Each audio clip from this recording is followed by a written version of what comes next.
అదే RTV app వార్తల్ని క్షణాల్లో చదివే అవకాశం ఉంటుంది. ఒక న్యూస్ పేపర్, ఒక టెలివిజన్ ఛానల్ మీ చేతుల్లో ఎప్పుడూ ఉంటాయి. భారతీయ జనతా పార్టీ అభ్యర్థిగా పాలమూరు పార్లమెంట్ నుంచి పోటీ చేసినటువంటి నన్ను నరేంద్ర మోదీ గారి యొక్క ఆశీస్సులతో ఇక్కడ పోటీ చేసినటువంటి నన్ను మీ అందరూ కూడా నరేంద్ర మోదీ గారు మళ్ళీ ప్రధానమంత్రి కావాలని, దేశంలో ప్రధానమంత్రి మళ్ళీ మోదీ గారు ఉండాలని, ఈ దేశం యొక్క భద్రత, ఈ దేశం యొక్క రక్షణ, ఈ దేశం యొక్క అభివృద్ధి, ఈ దేశం యొక్క ఖ్యాతి నరేంద్ర మోదీ గారి వల్లనే మళ్ళీ దేశానికి ప్రపంచంలోనే మళ్ళీ భారతదేశం యొక్క కీర్తి చాటడానికి ప్రతి ఒక్కరు కూడా ఈ గెలుపు కోసం ఓటేసినటువంటి ప్రతి ఓటరు మహాశయులకు, ఈ యొక్క ఎన్నికల్లో గెలుపు కోసం కృషి చేసినటువంటి ప్రతి భారతీయ జనతా పార్టీ కార్యకర్తకు, నాయకులకు, అదేవిధంగా ఈ ఎన్నికల్లో భారతీయ జనతా పార్టీ గెలవాలని పార్టీలకు అతీతంగా పనిచేసినటువంటి అనేక మంది విద్యావంతులకు, అదేవిధంగా ఎన్నికల్లో భారతీయ జనతా పార్టీలో చేరినటువంటి చాలా మంది టిఆర్ఎస్ పార్టీ నుంచి చేరిన అందరు ముఖ్యులకు అందరికీ, వేదిక మీద ఉన్నవాళ్ళు, లేనటువంటి వాళ్ళు, ప్రతి ఒక్కరికి కూడా, మీడియా మిత్రులకు అందరికీ కూడా శిరస్సు వంచిన ధన్యవాదాలు తెలియజేస్తాము. పాలమూరు పార్లమెంట్ ఎన్నిక ఏ విధంగా జరిగిందో మీ అందరూ చూసింది. ఇక్కడ ముఖ్యమంత్రి గారే స్వయంగా నేనే నిలబడ్డానటువంటి విధంగా ప్రచారం చేసింది. ఆయననే ఇక్కడ పోటీ చేస్తున్నట్టు ప్రచారం చేసిండ్రు ఇక్కడ ఉన్నటువంటి ముఖ్యమంత్రి రేవంత్ రెడ్డి గారు. ఈ ఎన్నికల్లో ఎట్టి పరిస్థితుల్లో కూడా అరుణమ్మ గెలవకూడదు, భారతీయ జనతా పార్టీ గెలవకూడదు అనేటటువంటి పెద్ద ఎత్తున వాళ్ళు చేయనటువంటి ప్రయత్నం లేదు. ప్రతి ప్రయత్నం చేసిన వాళ్ళు మనం ఓడగొట్టడానికి. ఇక్కడ ఉన్నటువంటి కార్యకర్తలు కానీ, నాయకులు కానీ ఏ ఒక్కరు కూడా వెనక్కి తగ్గకుండా అధికార పార్టీ ఎన్ని రకాల భయభ్రాంతులకు గురి చేసినా, ఏ రకమైనటువంటి ఫోన్లు చేసి బెదిరించినా, గ్రామాల్లో అనేక రకాలుగా ఇబ్బంది పెట్టడానికి ప్రయత్నం చేసిన, కొంతమంది వ్యాపారాలు ఉన్న వ్యాపార పరంగా కూడా బెదిరించిన, ఎవరిని ఏ రకమైనటువంటి బెదిరింపులకు గురి చేసినా ప్రతి ఒక్కరు కూడా ఒక కమిట్మెంట్ తో ధైర్యంగా మొక్కవనటువంటి ధైర్యంతో నిలబడి భారతీయ జనతా పార్టీని కమలం పువ్వు గుర్తు మీద ఓటేసి ఇక్కడ నుంచి పెద్ద ఎత్తున ఓట్లు ఇచ్చినటువంటి ప్రతి ఒక్కరికి కూడా ఈ సంగతి చెప్పినట్టు ఇక్కడ ముఖ్యమంత్రి గారికి, వారు అప్పుడు ఎమ్మెల్యేగా ఉన్నారు, ముఖ్యమంత్రి కాదు, రాష్ట్ర కాంగ్రెస్ పార్టీ అధ్యక్షులుగా ఉన్నారు, ఎమ్మెల్యేగా పోటీ చేసిండు. మల్కాజిగిరిలో అంతకుముందు ఎంపీగా పోటీ చేసిన ఎంపీగా ఉన్నారు.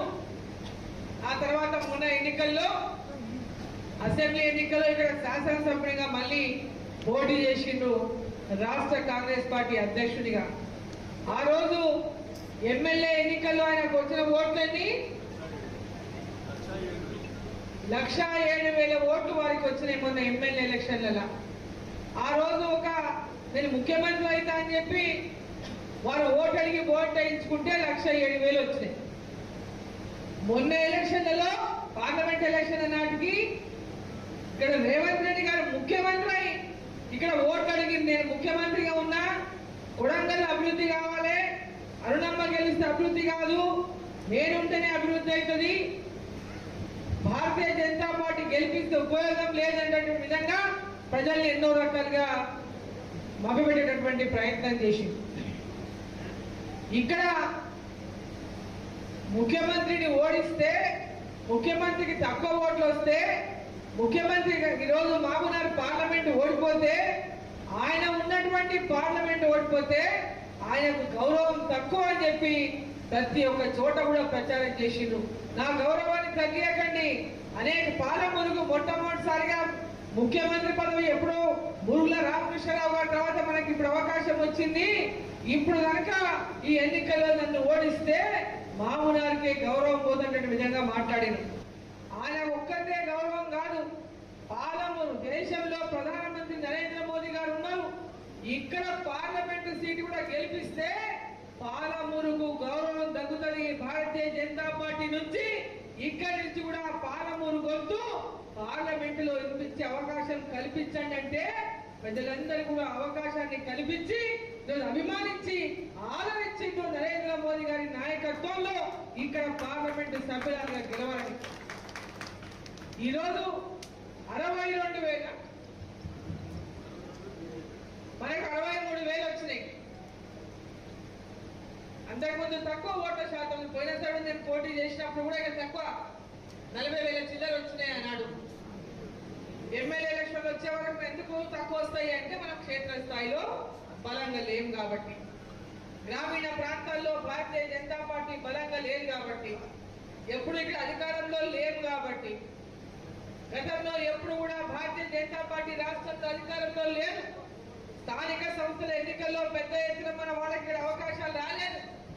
రూలింగ్ పార్టీ ఎవరు రూలింగ్ లో ఉంటే వాళ్ళకే స్థానిక సంస్థల్లో ఓట్లేసి మా పని కాదేమో, మమ్మల్ని ఇబ్బందులు పెడతారేమో, మమ్మల్ని ఎంఆర్ఓ ఆఫీస్ లో ఇబ్బంది అవుతుంది, పోలీస్ స్టేషన్ లో ఇబ్బంది అవుతుంది కాబట్టి ఎవరు రూలింగ్ లో ఉంటే వాళ్ళకే ఓట్లు అనేటటువంటి ఒక అలవాటు గ్రామాల్లో పడిపోయింది. ఆ యొక్క లక్ష్యంతోనే ఎవరు రూలింగ్ లో ఉంటే వాళ్ళకి ఓట్లు వేస్తారు. ఎవరు రూలింగ్ లో ఉంటే వాళ్ళకి మొన్నటిదాకా కేసీఆర్ మందకాలం కేసీఆర్ ఓట్లు వేసింది. ఎప్పుడే కానీ ప్రజలు కోరుకోవాల్సింది బలమైనటువంటి ప్రతిపక్షాన్ని కోరుకోవాలి.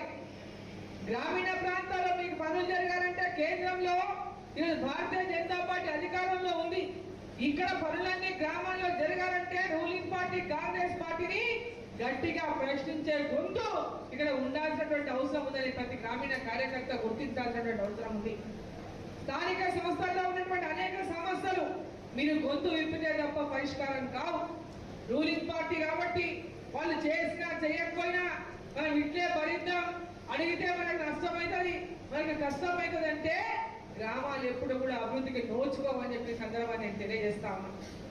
ఈరోజు గ్రామీణ ప్రాంతాల్లో ఉన్నటువంటి ప్రతి గ్రామ పంచాయతీ కానీ, మండలం కానీ, జిల్లా పరిషత్ కానీ, మున్సిపాలిటీలు కానీ ప్రతి ఒక్కటి కూడా రేపు రాబోయేటటువంటి ఎన్నికల్లో భారతీయ జనతా పార్టీ కార్యకర్తలు క్షేత్రస్థాయిలో గట్టిగా ప్రజలకు విశ్వాసం కలిగించే విధంగా నరేంద్ర మోదీ గారి యొక్క పథకాలు, కేంద్ర ప్రభుత్వ పథకాలు ప్రతి ఒక్కరికి తెలియజేస్తూ గ్రామ గ్రామాన ఇంటింటికి తెలియజేసి ఆ పథకాల పట్ల అవగాహన కలిగించి ఆ పథకాలను అందజేసేటువంటి ప్రయత్నాన్ని మన కార్యకర్తలు భుజానెత్తుకొని గ్రామాల్లో పార్టీని బలోపేతం చేయాలని చెప్పి సందర్భంగా నేను కోరుతా ఉన్నా.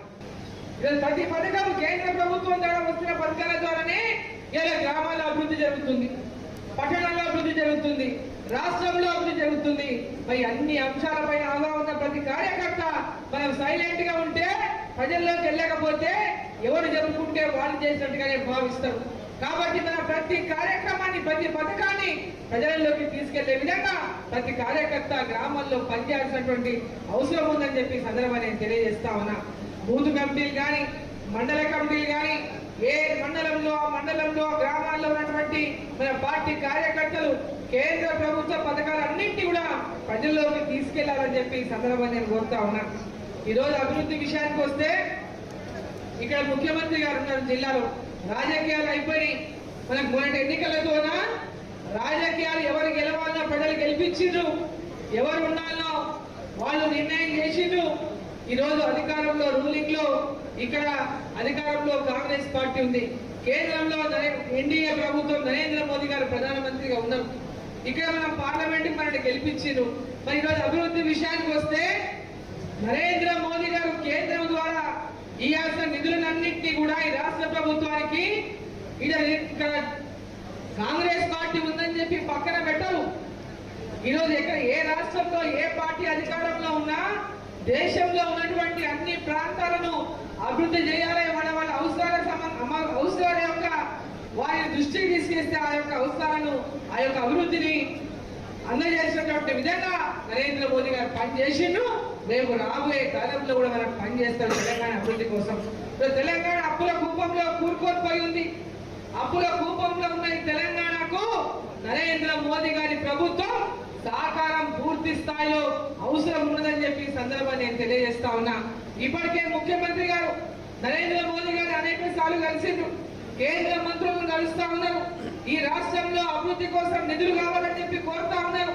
రోడ్లు కానీ, రైలు మార్గాలు కానీ, ఈరోజు నేషనల్ హైవేలు కానీ హైదరాబాద్ చుట్టూన్నటువంటి త్రిబులాన్ రోడ్లు కానీ, ఇక్కడ కృష్ణా వికారాబాద్ రైలు కానీ, ఇక్కడ పెద్ద ఎత్తున జరుగుతున్నటువంటి అనేక రకాల ఇయ్యబోయే ఇండ్లు కానీ, ఈ రోజు ఇక్కడ ఏ అభివృద్ధి మున్సిపాలిటీలకు నిధులు కానీ, గ్రామ పంచాయతీలకు నిధులు కానీ, ఇట్లా చెప్పుకుంటూ పోతే ఎలాంటి అభివృద్ధి అయినా కేంద్ర ప్రభుత్వం నిధుల ద్వారానే ఈ అభివృద్ధి కూడా ముందుకు పోతుంది.